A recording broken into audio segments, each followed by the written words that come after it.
ሚያዝያ 28ኛ ወር 2014 ዓመተ ምህረት ወራቤ ከተማ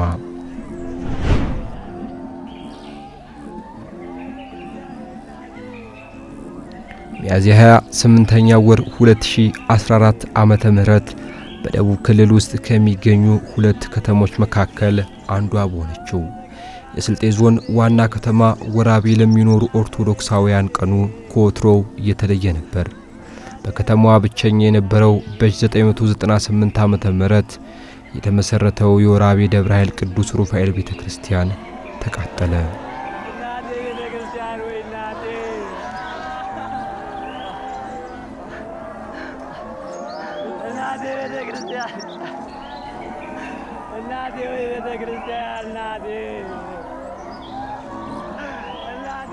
ሩፋኤል ተቃጠለ ሲባል በታምር ነው ያለው።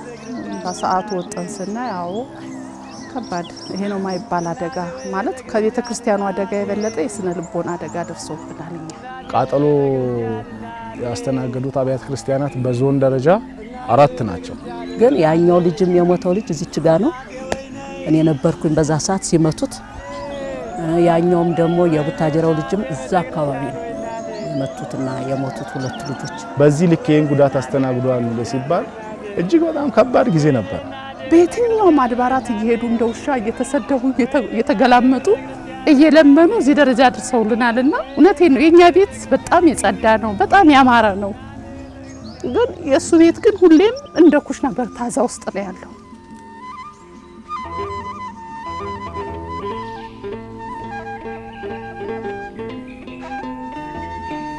የወራቤ ደብረ ኃይል ቅዱስ ሩፋኤል ቤተክርስቲያን በከተማዋ ከመመስረቱ በፊት በአካባቢው የነበሩ ክርስቲያኖች ያሳለፉት ውጣ ውረድ ለመግለጽ ቃላት ደካማ ናቸው። ሥርዓተ ቤተክርስቲያንን ለመፈጸም ወደ አጎራባሽ ከተሞች ረጅም መንገዶችን የሬሳ ሳጥን በመሸከም ክርስትና ለማስነሳትም ሆነ ለመቁረብ ከተገኘ በመኪና ካልሆነ በእግር አቆራርጦ መሄድ ግድ የሚልበት ዘመን ነበር። የወራቤ ደብረ ኃይል ቅዱስ ሩፋኤል ቤተክርስቲያን የተመሰረተው በ1998 ዓመተ ምህረት ነው። እንደሚታወቀው የወራቤ ከተማ በማዕከላዊ ኢትዮጵያ ክልል የስልጤ ዞን ዋና ከተማ ናት ማለት ነው። እዚህ አካባቢ የሚኖሩ ክርስቲያኖች ከዛ በፊት አገልግሎቱን የሚያገኙት ውልባረግ በመሄድ ዳሉቻ በመሄድ ወደ ቅበት በመሄድ ነበረ።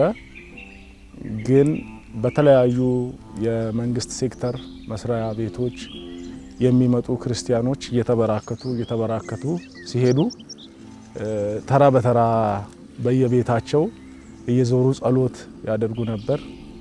ቤት ተከራይተው ውዳሴ ማርያም በመድገም መዝሙር በመዘመር ጸሎት የህብረት ጸሎት በማድረግ ሃይማኖታቸውንና አገልግሎታቸውን ያስኬዱ ነበረ። ነገር ግን እነሱም ተሰባስበው በጠየቁት ጥያቄ መሰረት የቤተ ክርስቲያን ይሰራልን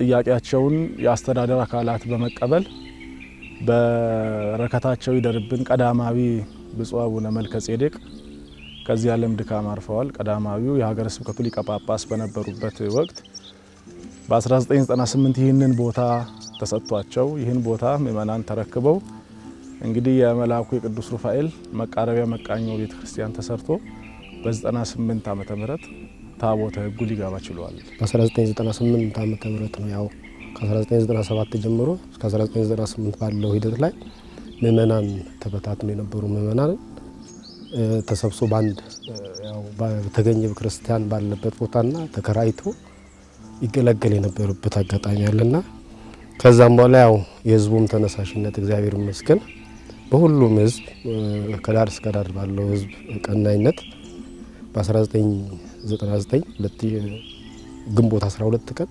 ቤተክርስቲያኗ ሙሉ ለሙሉ አልቃ እኛም ስጋው ደግሞ ማቀበል ቻል። ካህናቱን በዛ ልክ ምእመኑ ጎረቤት ሄዶ ነበር።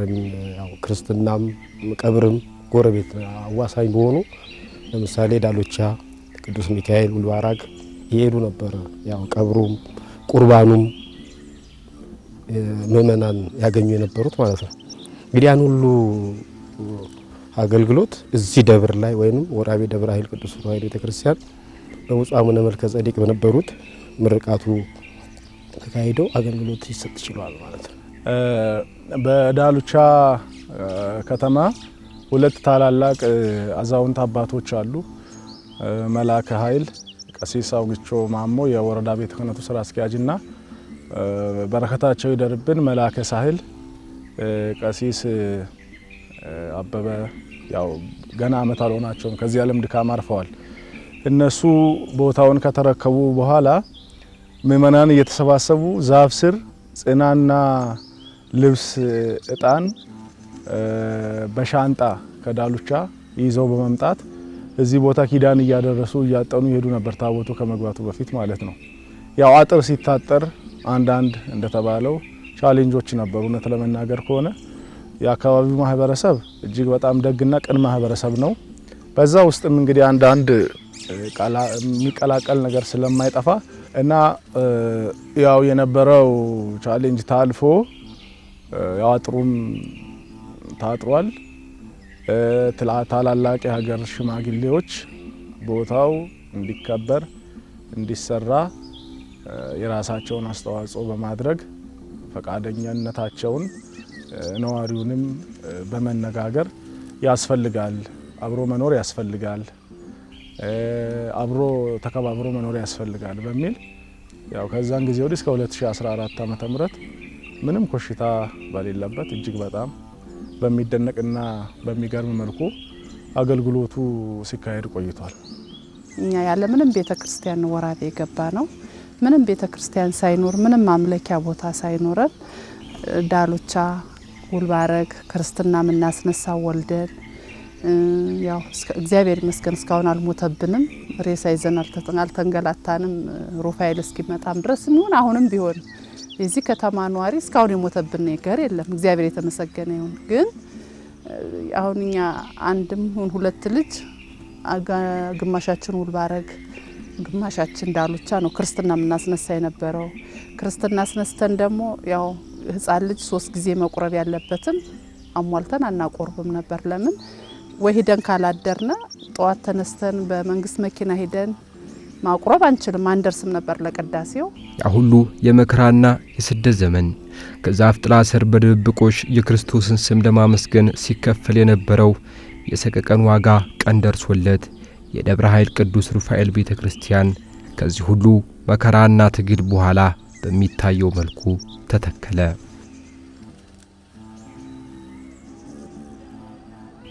ነገር ግን አንድ አይን ያለው አይጫወትም ባፈር እንዲሉ ሲከፋቸው የሚጽናኑበት የእግዚአብሔር ልጅነታቸውን የሚያጸኑበት ያን የመከራ ዘመናቸውን ያስረሳቸው አለን የሚሉት ብቸኛው ደብራቸው አገልግሎት ሊሰጥ የቻለው ጥቂት ዓመታትን ብቻ ነበር።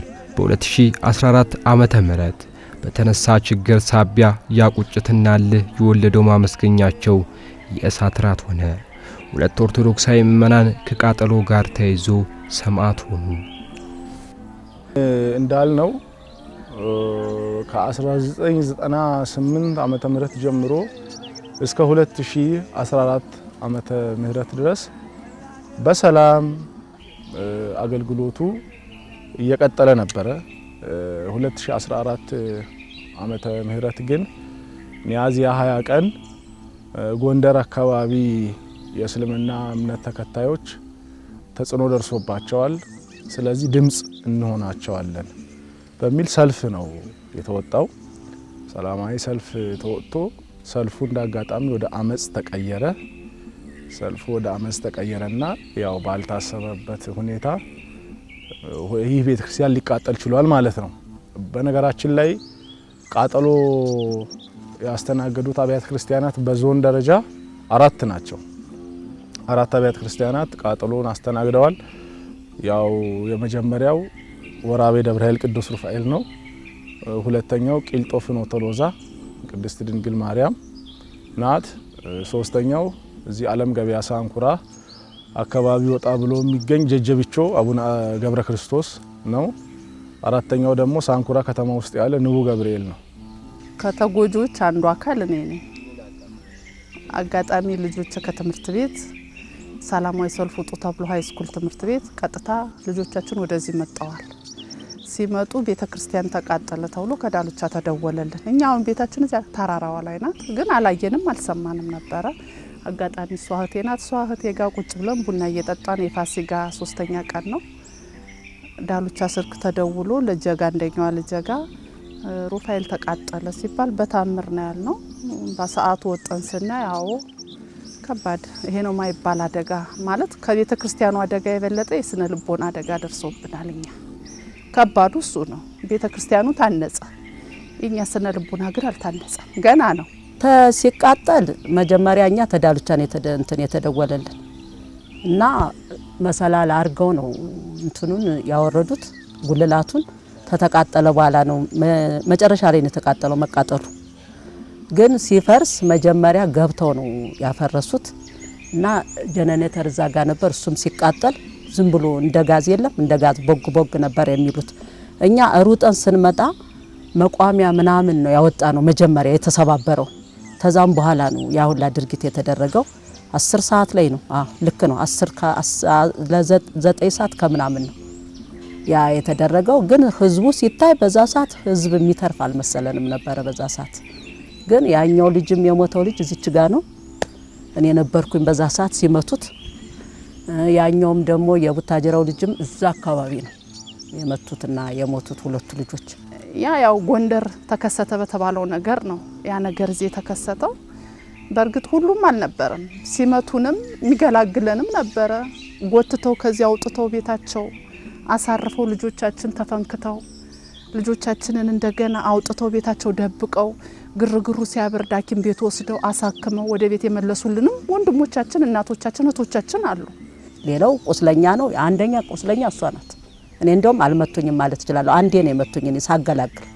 ቀደም ሲል እኛ ተከራይተን ነበር ጸሎት ቤት የምናረግ የነበረው። ያ ተከራይተን ጸሎት ስናረግ ይሄ መሬት ተሰጠን። መጣን አጠር ነው። ትንሽም ውከት ተፈጥሮ ነበር ስናጥርም፣ ግን በፖሊስ ኃይል ተረጋጋ አጠር ነው። ከዛ መሰረተ ድንጋይ ተጣለ። ያ የተቃጠለውን ቤተክርስቲያን ሰራን። ከሰራን በኋላ አገልግሎቱ ተጀመረ። እየተገለገልንበት ልጆቻችን ክርስትና ተነሱበት፣ የሚቆርቡ ቆረቡ። በዛ ያለን ክስተት ተከሰተ ሳይታሰብ ማለት እኛ አላሰብነው እንደዚህ አይነት ነገር ይመጣል ብለን በጭራሽ ተከሰተ። እግዚአብሔር ይመስገን ደግሞ ዛሬ እዚህ ደረጃ ደርሰናል። አሁን ከመቃኞ ወደ ዋናው ቤተክርስቲያን ልንገባ ነው።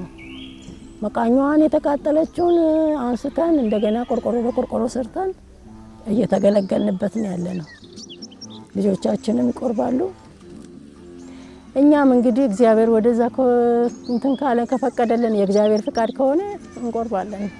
በወቅቱ የደቡብ አፍሪካና የሀዲያ ስልጤ አህጉረ ስብከትን ሲመሩ የነበሩት የአሁኑ የአዲስ አበባና የሀዲያና ስልጤ አህጉረ ስብከት ሊቀ ጳጳስ ብፁዕ አቡነ ሕርያቆስ በአስቸኳይ የተቃጠለውን ቤተክርስቲያን እስኪሰራ ድረስ አገልግሎት እንዳይቋረጥ በማድረግ ከተቃጠሉት አብያተ ክርስቲያናት መካከል ደግሞ የቂልጦ ፍኖተ ሎዛና ጀጀብቹ አቡነ ገብረ ክርስቶስን ቤተክርስቲያን በቶሎ በማሰራት አገልግሎት እንዲጀምሩ አስደርገዋል።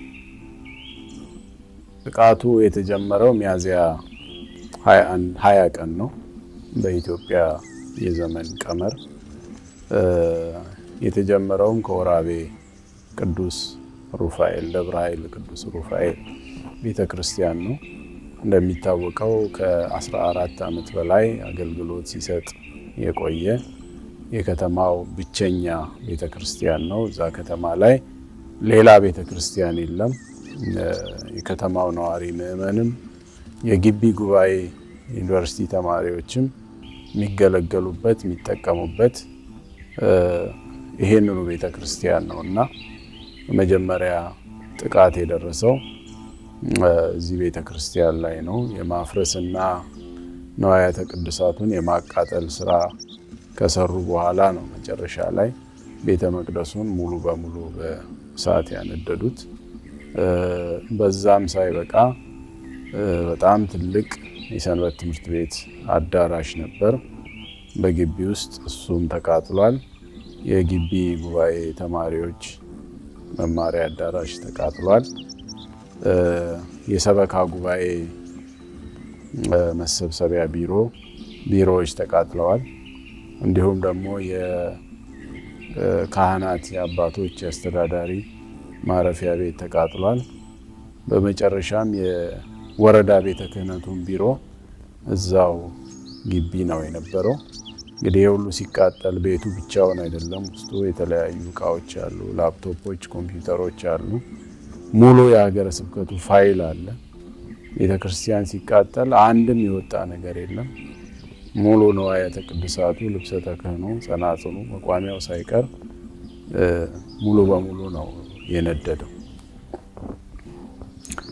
በደብረ ኃይል ቅዱስ ሩፋኤል ቤተክርስቲያን የደረሰው ይሄ ነው እና የቃጠሎ መንስኤ አራቱ አብያተ ክርስቲያናት ቃጠሎን ሊያስተናግዱ የቻሉበት ምክንያት ጎንደር አካባቢ ምእመናን ማነው የእስልምና እምነት ተከታይ ወገኖቻችን ተጽዕኖ ደርሶባቸዋል፣ ለነሱ ድምጽ እንሆናለን የሚል ሰልፍን ወደ አመጽ የተቀየረው።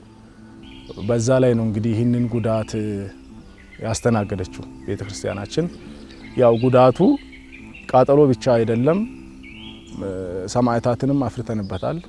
2 ልጆች የቤተክርስቲያን ልጆቻችን ሰማዕትነትንም ተቀብለዋል በዚሁ ግቢ ውስጥ። አንዱ ከወልዲያ አካባቢ ለትምህርት የመጣ ተማሪ ነው።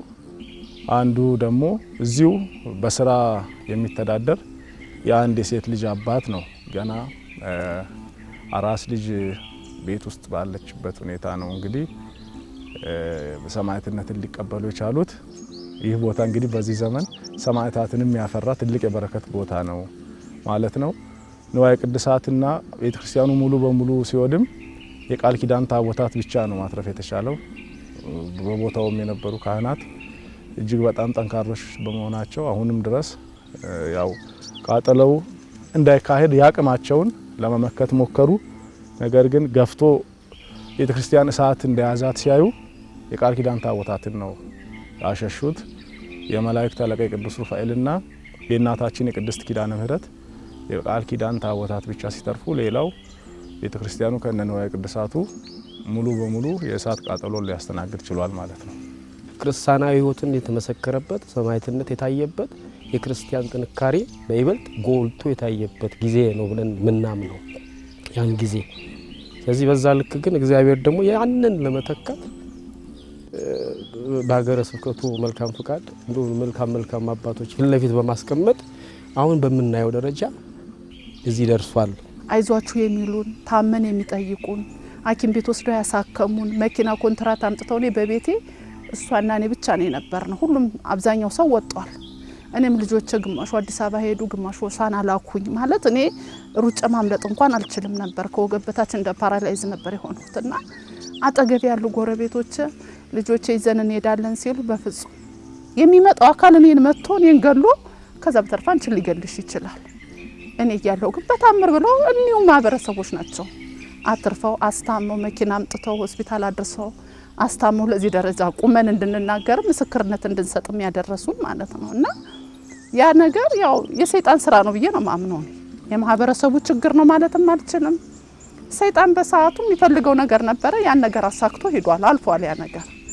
አሁን ላለንበት ግን በጣም በጉርብትናም በለቅሶም በድርም በሁሉም ሶሻል አብረን ያለነው እግዚአብሔር የተመሰገነ ይሁን።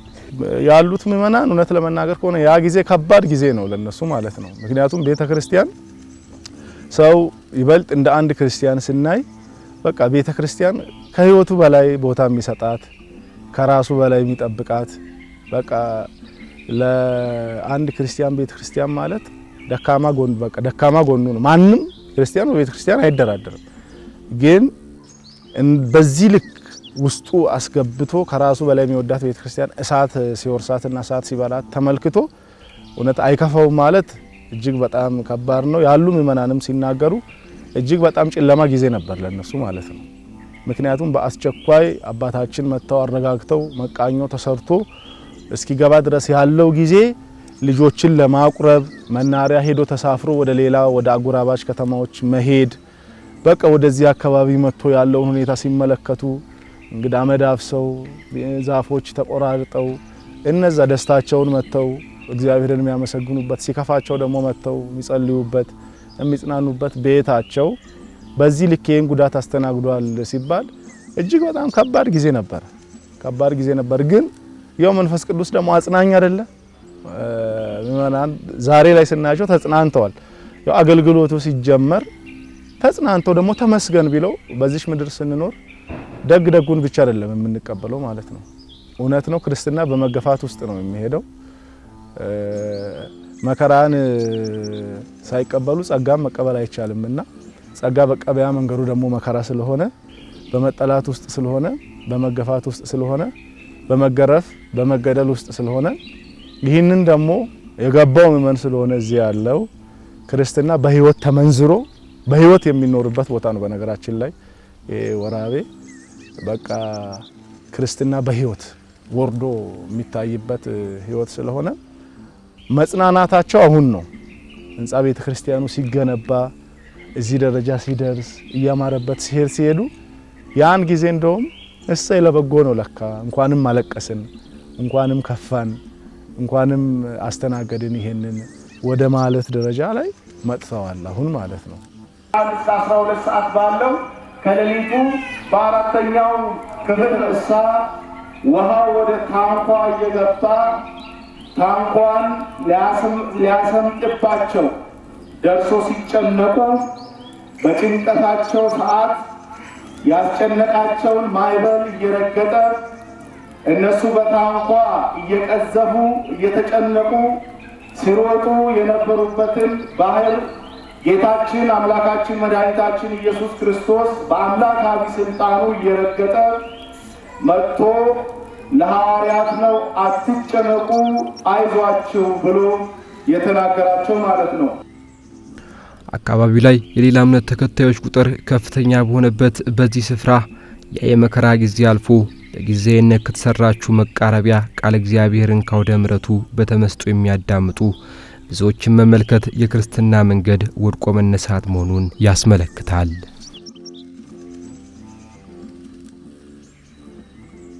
የተቃጠለውን ቤተክርስቲያን ወደ ቀደመ ክብሩ ለመመለስ በ700 ካሬ ሜትር ላይ የሚያርፍ ግዙፍ ህንጻ ቤተክርስቲያን እንዲገነባ ባለሙያዎችን ከተለያዩ ቦታዎች በማሰባሰብ ወደ ስራ ተገባ። ቤተክርስቲያኑ ያረፈው በ700 ካሬ ላይ ነው። እዚሁ ቆመው ብፁዕ አባታችን ከተማ ውስጥ ያሉ ክርስቲያናዊ ኢንጂነሮችን 4 ኢንጂነሮችን በማዋቀር የቴክኒክ ኮሚቴ አድርገው በአስቸኳይ ቃጠሎ የተስተናነባሩን ቤተክርስቲያን እንዲነሳ አመዱ እንዲታፈስ ተደርጎ ወዲያው ነው ብፁዕ አባታችን የህንጻ አሰሪ ኮሚቴ ብፁዕነታቸው ራሳቸው ተገኝተው አዋቅረው በአስቸኳይ ይህ ቤተክርስቲያን እንዲጀመር መመሪያ በመስጠት እሳቸውም የመንፈስ ቅዱስ ልጆቻቸውን ከያሉበት ቦታ በማስተባበር ማቴሪያል በማስገባት አሸዋ፣ ሲሚንቶ፣ ጠጠር በማስተባበር ህንጻ ቤተክርስቲያኑ እንግዲህ እንዲጀመር አስደርገዋል። አሁን 3 አመቱ ነው ህንጻ ቤተክርስቲያኑ። በ3 አመት ነው እዚህ ደረጃ ላይ የደረሰው። ህዝቡም እዚህ ያለው ከሚያገኘው ነገር ላይ አብዛኛው ሲቪል ሰርቫንት ነው፣ የመንግስት ሰራተኛ ነው። በየወሩ ከደሞዙ እየቀነሰ በዙሪያው ባሉ ከተሞች የማስተባበር ስራ እየተሰራ አዲስ አበባ፣ ሐዋሳ፣ ዲላ የሲዳማ ሀገረ ስብከት ሊቀ ጳጳስ ብፁዕ አባታችን ብፁዕ አቡነ ዮሴፍ ሄጄ ያለውን ነገር ስጠይቅ ከብፁዕ አቡነ ኤርሚያስ ጋር በሰዓቱ መጥተው እዚህ ጉዳቱን ተመልክተው ነበረ። ሐዋሳ ላይ የማስተባበር ስራ እንድንሰራ የሀገረ ስብከቱ ሊቀ ጳጳስ መጋቤ ጥበባት አባ ዘሚካኤል ፈቃደኛ በመሆን የማስተባበር የፈቃድ ደብዳቤ ከሐዋሳ ላይ እንድናገኝ የሲዳማ ሀገረ ስብከት ይህን ፈቃድ አድርጎ የዲላ ሀገረ ስብከት ብፁዕ አባታችን ብፁዕ አቡነ ገሪማ የአማሮ ጌዲኦ ቡርጃ ሀገረ ስብከት ሊቀ ጳጳስ እሳቸውን በዚሁ ልክ አስተባብሩ ብለው የፈቃድ ደብዳቤ በመስጠት ከዲላ፣ ከሐዋሳ፣ ከአዲስ አበባ፣ ከሆሳና በዙሪያው ካሉ ከተሞች በማስተባበር ክብረ በዓል ሲኖር ካህናት ሄደው ምንጣፍ አንጥፈው ስለ ሩፋኤል እያሉ በመለመን ሁሉም እየተረባረበበት እንግዲህ ከብፁዕነታቸው ጀምሮ ይህ ህንጻ ቤተክርስቲያን መልሶ ግንባታው በ3 አመት ውስጥ እዚህ ሊደርስ ችሏል ማለት ነው። ቤተክርስቲያኗ በዚህ 3 አመት ነው መልኩን ይዛ ባህሪዋን ገጽቷን ይዛ ያወጣችው። በይበልጥ በዚህ በኩል ሳላመሰግንም አላልፈው እዚህ ደብሩ አስተዳዳሪ መልአከ ምሕረት ቆሞስ አባ ሳለ ማርያም ናቸው። እግዚአብሔር ያው በአንድም በሌላ ይገለጣል የሚል እምነት ስላለን ያው በፍቅርም በአንድነት ይዘው ጉዟቸውም በጸሎት ነው ፍጻሜያቸውም በጸሎት ስለሆነ እሳቸው ከመጡ ጀምሮ ነው አሁን የምንለው አሁን መልስ ለመስጠትም የምንችለው። ስለዚህ እሳቸው ከመጡ በኋላ እንዳልከው የህንጻ ኮሚቴው በራሱ መነቃቃት የፈጠረው ከዛም በኋላ እውነት ስለሆነ እውነት ያው እግዚአብሔር ሲገለጥ በተለያዩ ምክንያት አባታችንን ሳላመሰግን አላልፍም ብለው የነበሩት ቻሌንጆች በራሳቸው ለዛ እንቅፋት ሆነዋል። እንግዲህ ከጸሎት በኋላ እሳቸው ከመጡ በኋላ አሁን የምናየው እዚህ ፊት ለፊታችን ቆመን መመስከር የምንችለው ነገር አይተናል።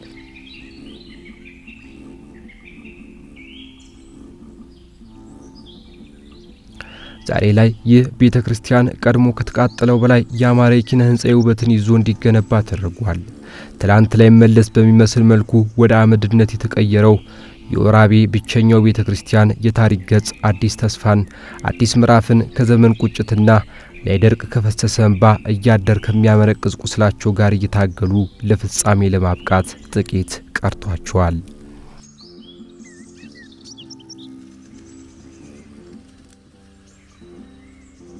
እግዚአብሔር መቼም ሩፋኤል እኔ ይመስለኛል ራሱ ጎላ ብዬ መታየት ፈልጋለሁ። ብቻዬን ነኝ። አራቱንም ማዕዘን መባረክ ፈልጋለሁ። ያ የተደበቀ ነው፣ አጭር ነው፣ የድሮ ቤት ነው። ያው በጊዜው በችኮላ የተሰራ ነው።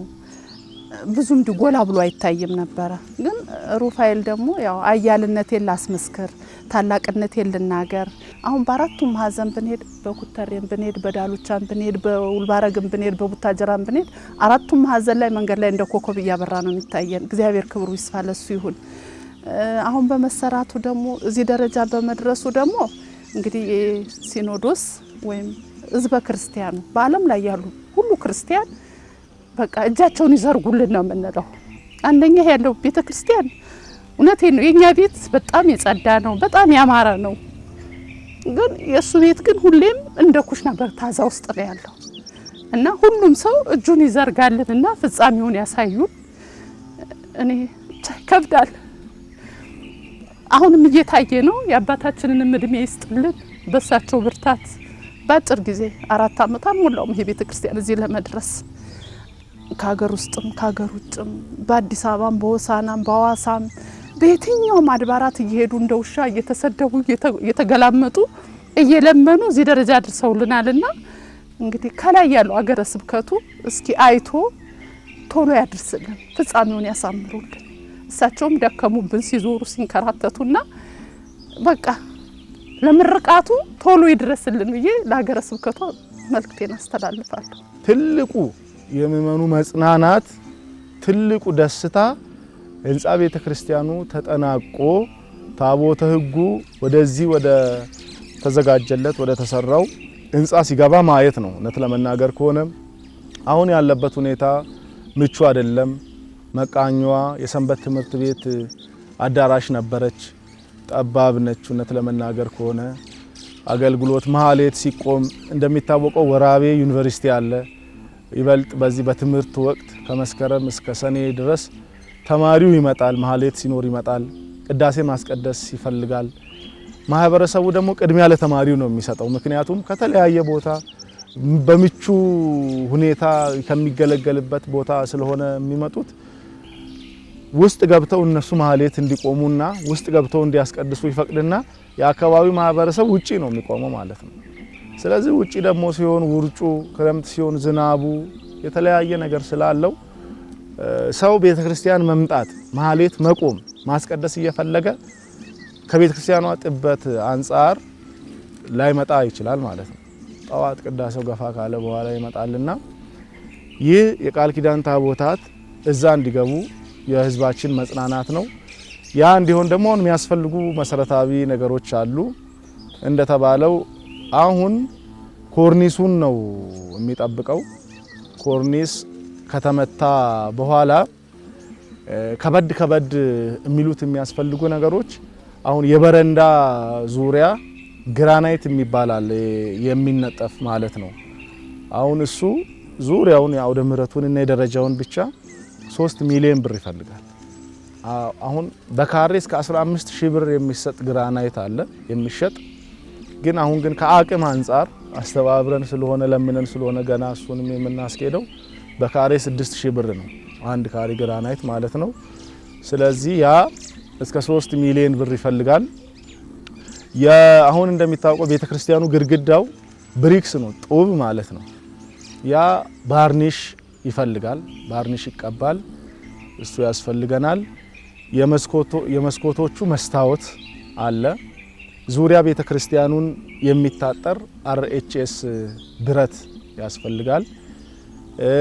እንደተባለው ደግሞ ዙሪያው የአውደ ምሕረት ታቦቱ መዞሪያ አውደ ምሕረቱን ያንን ለመስራት በማሽነሪ ይቆረጣል። ማሽን በአሁን ሰዓት ከባድ ነው በሰዓት ክፍያው። ያን ለመገንባት ድንጋይ፣ አሸዋ፣ ጠጠር፣ ሲሚንቶ ያስፈልጋል። ሌላው ደግሞ ትልቁ የቤተ ክርስቲያኑ ምንጣፍ ነው።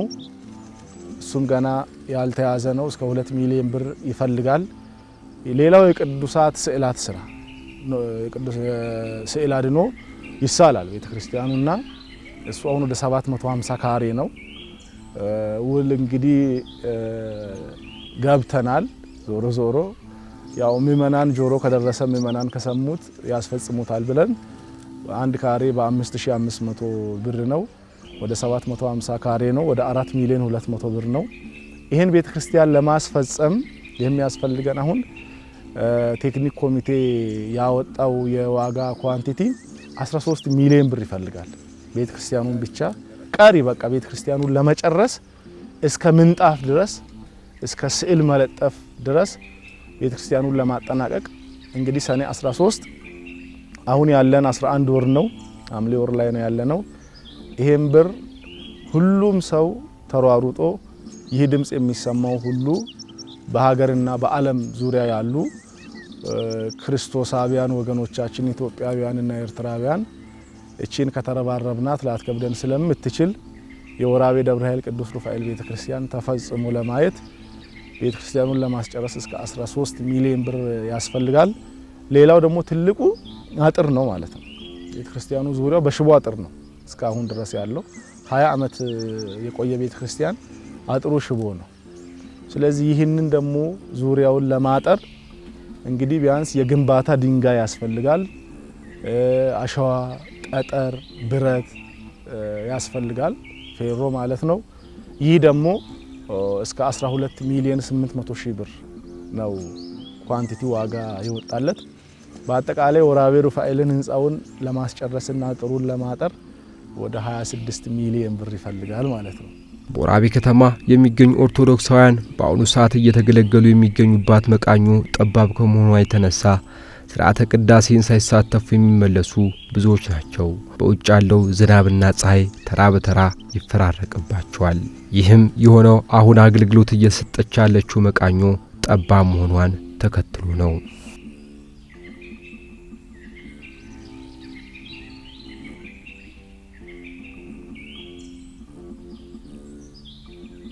አሁን ጽላቱ ያለበት ቦታ አመቺ ቦታ አይደለም። ያለበት ቦታ ያው በመቃኞ ነው ያለው እና እዛም ሆኖ ያው ማህበረሰቡ እየተገለገለበት ያለበት ሁኔታ አለ። ያው ካለው ችግር አኳያ እንግዲህ ያው የተጀመረው ህንጻ አሁን ፍጻሜውን እያገኘ የሚልበት ሂደት አለ። በሂደት እኛም በአጭር ጊዜ ውስጥ እንጨርሰዋለን የሚል ምእመኑን የራሱን አስተዋጽኦ አድርጎ በገንዘብ በጉልበትም በሌሎችም ጉዳዮች እንትን ብሎ እየሄደበት ያለበት ሁኔታ አለ። አሁን በአጭር ጊዜ እንደሚያልቅ ያው እኛም ተስፋ እናደርጋለን። ከአንዳንድ አካልም የሚያደርጉልንን ድጋፍ እንትን በማለት ያው ምእመኑ በጉልበትም በገንዘብም እየተራዳ እዚህ ደረጃ አድርሶታል። በመቃኞ መሆኑ እንግዲህ በጣም ብዙ ተጽዕኖዎች አሉት። ለምሳሌ ማህሌት በሚቆም ጊዜ መቆሚያ የለም። አዳር ፕሮግራም አሁን ከማታ 3 ሰዓት ጀምሮ ይገባል። ማህሌት ባለ ጊዜ ክብረ በዓላት ሲኖር ማለት ነው። በዚህ ጊዜ ለአዳር የሚመጡ በጣም ብዙ ምእመናን ሊኖሩ ይችላሉ። ነገር ግን ማደሪያውን ታሳቢ በማድረግ ላይመጡ ይችላሉ፣ ቤታቸው ሊያድሩ ይችላሉ ማለት ነው። በተለይ አሁን በዚህ ወቅት የክረምት ወቅት በመሆኑ ዝናብና ቅዝቃዜም ስለሚኖር ለማስቀደስ መሬት ለመቆም ማስቦ የመጣው ምእመን እዚህ ያለው ማረፊያውን ስለሚያሳስበው እዛ ቤቱ ሊያድር ይችላል። ስለዚህ ቤተክርስቲያን ውስጥ ያለው ውስጣዊ ጥበቱ አገልግሎትን መገልገል እየፈለገ ሰው ቤቱ እንዲያድር ተጽዕኖ ሊያደርግበት ይችላል ብዬ አስባለሁ። አሁን ያለው ነባራዊ ሁኔታ እንደዛ ስለሆነ ማለት ነው። ስለዚህ ያው ጥበቱ መቃኞ ቤተክርስቲያን እንግዲህ የሙሉ ህዝብ የማስተናገድ አቅም የላትም። ትንሽ ናት ቤተክርስቲያን ያለችው። እንደው ከዚህ ከመቃኞ አሁን ይገለገልበት ካለው ከጥበት አንፃር ከአገልግሎት አንፃር የሚመች አይደለም አሁን ያለበት። እርግጥ አገልግሎቱ አልተቋረጠም እንዳይቋረጥ የሚል አግባብ ተይዞ እንጂ እንደው ሰፍቶ እንደው ምእመናኑ ተረጋግቶ ጸሎት እንትን የሚልበት አይደለም አሁን ያለበት። የግዴታ ታቦቱ ተለይቶ መቆም ስላለበት መቀመጥ መከበር ስላለበት በሚል እንጂ መቃኞ ቤቱ አሁን ባለበት ሁኔታ ችግሩ ሰፋ ያለ ነው። በይበልጥ በመቃኞ ከህዝቡም ብዛት አንፃር ያው እንግዲህ በየሀገሩ ያሉት በውጭም በሀገር ውስጥም ያሉት እንግዲህ ይሄንን አይተው እንግዲህ ግዳፍ ያረጉልን ለመጨረሻው እንግዲህ ያው ቢያጠናቅቁልን ደስ ይለናል። እንግዲህ ለክርስትናም ሆነ ለምንም ሆነ ሲታይ ራሱ የቤተክርስቲያን ያው ህዝብ የለውም። ጥቂቶች ነን ያለነው ነዋሪዎች አሁን ጥቂቶች ነን። ሁሉም ቡታጅራ በዛ ሰዓት ቡታጅራ የተሰደደ ነው። ሰርቶ የወጣ ነው ገዝቶ። እዚህ ያሉት አሁን ነዋሪ ትንሾች ነን። ያው የመንግስት ሰራተኛ ታልሆነ በስተቀር ነዋሪ በጣም ትንሾች ነን።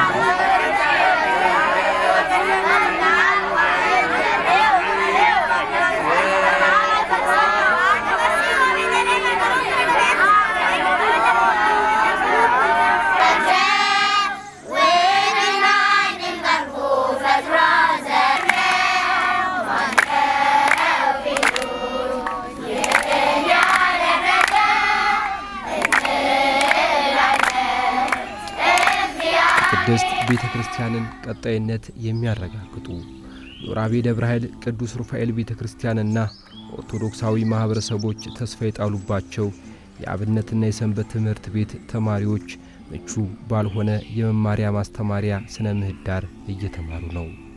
አካባቢው ላይ ካለው ተጽዕኖ ጋር ተደምሮ በልጆች አስተዳደግ ላይ ሊደርስ የሚችለውን ጫና ለመከላከል እየተሰራ ነው። ከዛፍ ጥላ ስር በ21ኛው ክፍለ ዘመን የቅድስት ቤተክርስቲያንን ዕውቀት ለመቅሰም የሚታተሩ ህፃናትን መመልከት ልብን ይሰብራል። በሰንበት ትምህርት ቤትም በኩል ህፃናት፣ ወጣቶች፣ ማዕከላውያን ሃይማኖታቸውን ይወቁ፣ ሃይማኖታቸውን ይረዱ፣ ለሚጠይቃቸው መልስ መስጠት ይቻሉ የሚለውን ስናነሳ ይሄን ህንጻ ቤተክርስቲያን ብንሰራው ድንጋዩን ብንደረድረው ህንጻ ስላሴ ደግሞ ካልተሰራ ትውልድ ላይ ካልተሰራ ሰው ላይ ካልተሰራ ምን ዋጋ አለው? ምክንያቱም ህንጻ ቤተክርስቲያኑ ካለቀ በኋላ ምእመናን ናቸው የሚቆርጡበት የዘላለም ህይወት እንዲያገኙ ነው አላማው ማለት ነው። ያ ደግሞ የሚሆነው ተምሮ አውቆ ሲመጣ ነው። አሁን ባለው በክረምቱ መርሃ ግብራችን ላይ ያለው የህፃናት መማር ማስተማር እኛ ያው መምህራን ሆነን አሁን እያገለገልኩ ያለሁት እኔ መምህር ሆኜ ነው። እዛ ላይ ብዙ ኮርሶች አሉ፣ ግን ዋናውና አሁን እየተሰጡ ያሉ የስነ ምግባር ትምህርቶች አሉ። ከዛ ውጪ እዛው የሚካተቱ የቤተክርስቲያን ታሪኮች አሉ። ስለ ቤተክርስቲያን፣ ስለ ካህናት፣ ስለ ቅዱስ ቁርባን ከቆረብን በፊት በኋላ ምን ማድረግ አለብን፣ ከመቆረባችን በፊት ምን ማድረግ አለብን፣ ህፃናቶች በደንብ አድርገው በስነ ስርዓት እንዲኮተኮቱና በስነ ስርዓት እንዲያድጉ የሚያስደርጓቸው ነገሮች ነው ሞር አሁን እየተማሩ ያሉት። ቅዳሴ ምንድነው? ቅዳሴ ስናስቀድስ ምን ማድረግ አለብን? በደንብ አድርገው በዚህ በልጅነት እድሜያቸው እግዚአብሔርን መፍራት እንዲችሉ ያንን ነገር በደንብ ለማስጨበጥ እየሞከርን ነው። የተለያዩ ኮርሶች ይሰጣቸዋል። አሁን ልሳነ ግዕዝም እየተሰጣቸው ያለ ትምህርት ነው። በተለያዩ ኮርሶች ይደገፋሉ።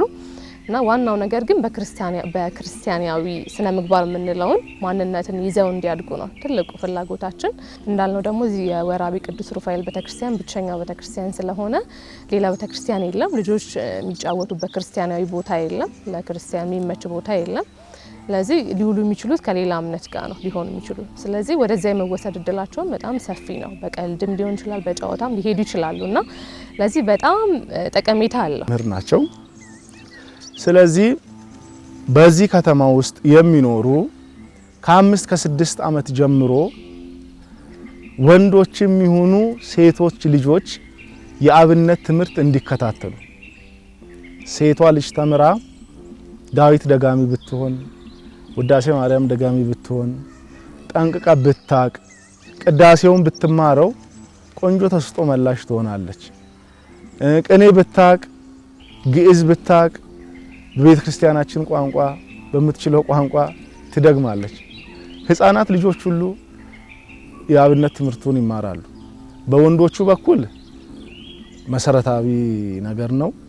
ቤተ ክርስቲያንም ከመረከብ አንፃር በደንብ እንዲማሩ አስደርገን በትንሹ 10 የሚሆኑ ልጆችን አስክነናል። የዚሁ ደብር እዚሁ ተወልደው እዚሁ ያደጉ ልጆች 10 የሚሆኑ ልጆችን ተክነው ዳዊት ተምረው ውዳሴ ማርያም ዘልቀው ግብረ ዲቁና ሰዓታት ተምረው አሁን 3ቱ መደበኛ አገልጋይ ሆነው ቁልፍ ይዘው ቤተክርስቲያን እየከፈቱ ያገለግላሉ። ስለዚህ በደብሩ የንባብና የቅዳሴ የአብነት ትምህርት ይሰጣል ማለት ነው። ቅዳሴ መምህር አለን፣ ንባብና ቅዳሴ ያስተምራሉ። በወራቤ ከተማ በሚገኘው የቅዱስ ሩፋኤል ቤተክርስቲያን እየተሰጠ ያለው ትምህርት ከህፃናት አልፎ ቤተሰቦችንም በሰፊው ተጠቃሚ እያደረገ ይገኛል። ካሉ ችግሮች ዋና ምንላቸው ችግሮች አሉ። ሁሌ እንዳልከው ከተቃጠለ በኋላ በተለይ ምእመን እንትን ሁሉ ጥረት ሁሉ አለ። የተለያዩ ማህበሮች ላይ ራሱ ጥረት እያጠረ በፊት የነበረው ምእመን የለምና ለልጆች በጣም ትኩረት አድርገን የምናየው ቦታ ነው በጣም ወሳኝ። ቁጭ ብለው ተምረው የሚጽፉበት ቦታ የለም። አሁን ሳይጽፉ መማር የለምና እየጻፉ እንዲተደግፈው ዴስክ ያስፈልጋቸዋል እና ምቹ መቀመጫም ሆነ ቦታ የላቸውም። ዝናብ ቢዘንብ ቆርቆሮ ቤቱ ራሱ ያፈሳል። አሁን ትንሽ ቆርቆሮ ያለች ሰራም የሚያፈስ ነው። ምንም እንትን ነገር የለም። ስለዚህ ቤት የለንም። አንደኛ መማሪያ ቦታ ቤት የለም። ከዛ መቀመጫ ወንበርና ይሄ ዴስኮች እነዛ በጣም ለልጆች በቃ ትንንሽ ነገር ወሳኝ የሚባሉ ነገሮች ናቸው። ከዛ ደግሞ አካባቢው ደግሞ ምቹ ለልጆች ውሃ፣ ሽንት ቤት የሚባለው ነገር ምቹ የሆነ ነገር የለም። በሰንበት ትምህርት ቤት አገልግሎት ዙሪያ ትምህርት እየተሰጡ ያሉ ወይም የተለያዩ አገልግሎት መዝሙር የሚሆን ትምህርት የሚሆን ሌሎችም አገልግሎት እየተሰጡ ያሉ በ3 አይነት ነው። እነዚህም ምንድናቸው ከተባለ ወጣቶች ናቸው አንደኛው፣ ሁለተኛው ደግሞ ማዕከላዊ ናቸው፣ ሶስተኛው ደግሞ ህፃናት ናቸው። የማለት ለምሳሌ በመዝሙር አገልግሎት ብናይ እሁድን ተከፋፍለን ነው የምናገለግል። እሁድን ያ ማለት የሆነ እሁድ ለወጣቶች ነው፣ የሆነው ለማዕከላዊ ነው፣ የሆነው እሁድ ደግሞ ለህፃናት የሚሆን ነው ማለት ነው በአገልግሎት ዙሪያ። ስለዚህ እሁድን እና በሌሎች ደግሞ በቅዱስ ሩፋኤል በእናታችን በቅድስት ኪዳነ ምሕረት በእመቤታችን በ21 እንዲሁም በ27 መዝሙር የሰርክ መዝሙር አለ። እነዚህንም ለማቅረብ ስለዚህ የመዝሙር ጥናት አገልግሎት አለ ማለት ነው። አሁን ሰንበት ትምህርት ቤቱ በጠቅላይ ቤተ ክህነት የሰንበት ትምህርት ቤት ማደራጃ በሀገረ ስብከቱ ትምህርት ክፍል በኩል በቴሌግራም ተልኮላቸው ነው ያንን በራሳቸው ጥረት ፕሪንት እያደረጉ ትምህርቱን የሚያስኬዱትና የአብነት ትምህርቱም በዚሁ ልክ ሰዓታት፣ ዳዊት፣ መዝገበ ቅዳሴ ቢገኝ እውነት ለመናገር ከሆነ ልጆች ጠንክረው እንዲማሩ ይረዳል። ነገር ግን ከቤተ ክርስቲያን በማውጣት ነው። አቅም ያላቸው ይገዛሉ። አሁን ዲያቆናት ሰዓታት የሚማሩ ቤተሰቦቻቸው አቅም ያላቸው ካሉ ይገዙላቸዋል። ካልሆነ ግን ከአባቶች ከካህናት በመዋስ መዝገበ ቅዳሴም ከመርጌታው ከቤተ ክርስቲያን እየወጣላቸው የሚማሩ ልጆች የሚማሩበት ሂደት አለና የሰንበት ትምህርት ቤቱንም ትምህርት የአብነት ትምህርት ቤቱንም ትምህርት ለማስኬድ አንደኛ የመጻሕፍት ችግር አለ። ሁለተኛ ደግሞ የመማሪያ ቦታ ነው። ቅድም አንስተናል። የሰንበት ትምህርት ቤቱ አዳራሹ መቃኞ ከመሆኑ አንፃር፣ ሁለተኛ ደግሞ የአብነት ትምህርት ቤቱም ዛፍ ስር ነው የሚማሩት። ዝናብ ሲዘንብ ያው ትምህርቱ ጉባኤው ይበተንና ሁሉም ወደ የጥላ ነው ለመጠለል የሚበታተነው። ሌሊት ደግሞ ይሰጣል። አሁን ክረምት ከመሆኑ አንፃር ዲያቆናት ሌሊት ሰዓታት ይማራሉ።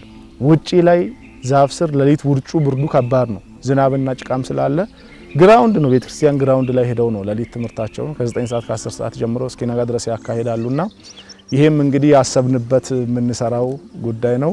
ለዚህም ሁሉም ያቅሙን እንዲረባረብ ያስፈልጋል። ጥሪያችንን እናቀርባለን።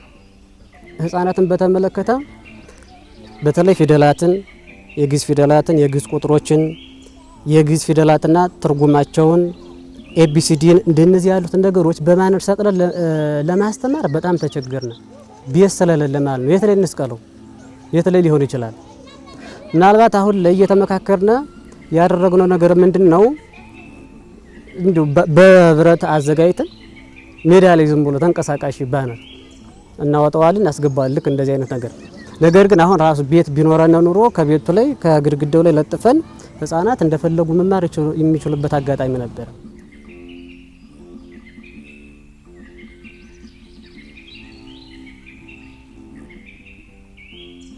አዲሱ ህንጻ ቤተ ክርስቲያን ሙሉ በሙሉ ተጠናቆ አገልግሎት ለመስጠት ጥቂት ነገሮች ቀርተውታል። ከህንጻ ጉልላቱ ላይ የሚቀመጠው መስቀል ሲወጣ የታየው የማህበረሰቡ ስሜት ግንባታው በቶሎ ተጠናቆ አገልግሎት እስኪያገኝ ያላቸውን ጉጉት በግልጽ የሚያሳይ ነው። በመላው ዓለም ያሉ ኦርቶዶክሳውያን አይናቸውን ሁሉ ወደ 2014 ዓመተ ምህረት ቃጠሎ ማዞር እንዴት እስከ ዛሬ ድረስ የተቃጠለው ሳይገነባ ቀረ በሚል ቁጭት ሊመለከቱትና የተቻላቸውን ሁሉ ድጋፍ ሊያደርጉ ይገባል የሚለው የምእመናኑ ጥሪ ነው።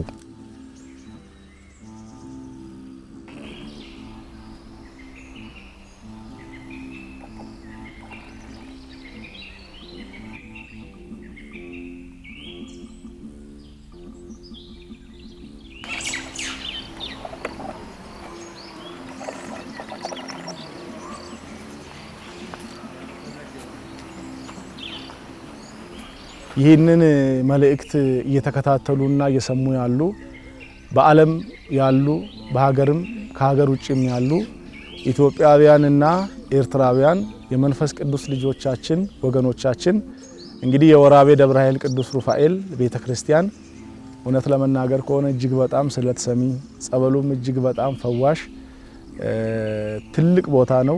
በዚህ ዘመን ሰማዕታትንም ያፈራንበት ሰማዕታት የፈሩበት ቦታ ነውና ይህን ቤተክርስቲያን እንድንጨርስ እንድናጠናቅቅ ሁላችሁም ክርስቶሳውያን የክርስቲያን ልጆች ወገኖቻችን እግዚአብሔር በረዳችሁ እግዚአብሔር ባገዛችሁ እግዚአብሔር በጸጣችሁ ጸጋ መሰረት በጸሎት በገንዘብ በሐሳብ እንድትደግፉን ጥሪያችንን እናስተላልፋለን። እንግዲህ ድጋፍ የሚደረግበት አካውንት በህንጻ አሰሪ ኮሚቴ ተከፍቶ ህንጻው እየተገነባ ያለበት አካውንት 1048 17 11 804 ነውና በዚህ አካውንት ያቅማችሁን ገቢ ያደረጋችሁ ሁላችሁም እንድታግዙንና ህንጻ ቤተክርስቲያናችንን ፈጽመን ሁላችንም ተሰብስበን የደስታ በዓላችንን እንድናከብር በቆርቆሮ በተሰራ መቃኞ ቤተክርስቲያን ውስጥ ያለውን የቃል ኪዳን ታቦታት ወደ ታላቁ ህንጻ ቤተክርስቲያን እንዲገቡ ሁላችሁም ያቅማችሁን አግዙን የሚል መልእክት እያስተላለፍኩ የቅዱስ ሩፋኤል ጠባቂነት ጸሎት የእመቤታችን የቅድስት ድንግል ማርያም አማላጅነት የአምላካችን የእግዚአብሔር ቸርነት ከሁላችን ጋር ይሁን እላለሁኝ። አመሰግናለሁ። ከምንጣፍ ጀምሮ የቀለል ካሉት ከምንጣፍ ጀምሮ ከስፒከሩ ጀምሮ ከውስጥ የኤሌክትሪክ ዝርጋታው ጀምሮ ከኮርኒሱ ጀምሮ ውስጥ ገብተ ከቀለሙ አንስቶ ከዚህ ከስዕል አድኖ ጀምሮ ሁሉም ቀረብ ብለን ካየን ከዛ ይልቃል። ቀርቦ ያየነውና ምስክርነት የሚሰጠው እነዚህ ሁሉ አሉ እና የቆርቆሮ ሚኖ ከቤቴሌም ወደዛም እንደዚሁም ቀለማት ያስፈልጋሉ። ቆርቆሮም እንደዛ ያስፈልጋል። እኚህ የመሳሰሉት ነገሮች አሉ። አሁንም መጀመሪያም የደመቀው አሁን በሚደግፉት ከእግዚአብሔር በታች በሚሰጡት በሚደግፉት ምእመናን ነውና አሁንም እንዳይለዩን የሚል ተስፋ እያደረግናቸው መሆኑን እንዲያውቁ ፈልጋለሁ። በእግዚአብሔር ፍቃድ ይሄ ነው።